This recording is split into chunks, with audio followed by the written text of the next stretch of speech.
আসসালামু আলাইকুম ওয়া রাহমাতুল্লাহি ওয়া বারাকাতুহু। আলহামদুলিল্লাহ ওয়াসসালাতু ওয়াসসালামু আলা রাসূলিল্লাহ।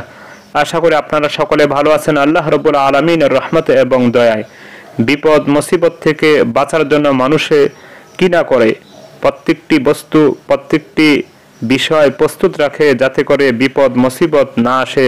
প্রত্যেকের সাধ্য অনুযায়ী কাজটি করে যায়।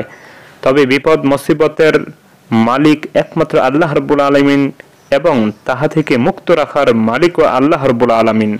যেরকমভাবে নিজেকে সতর্ক রাখতে হবে, বিপদ মুসিবত থেকে বাঁচার জন্য অনুরূপভাবে দোয়াও পড়তে হবে, যাহা রাসূলুল্লাহ সাল্লাল্লাহু আলাইহি সাল্লামের আদর্শ।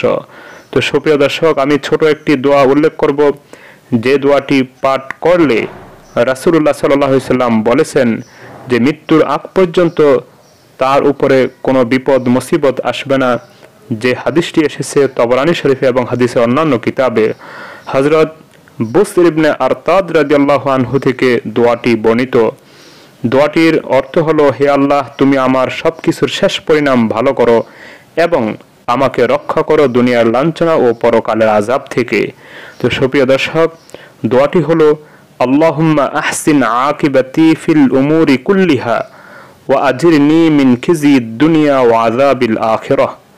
আল্লাহুম্মা আহসিন আকিবাতি ফিল উমুরি কুল্লিহা ওয়া আজিরনি মিন খিজিদ দুনিয়া ওয়া আযাবিল আখিরাহ।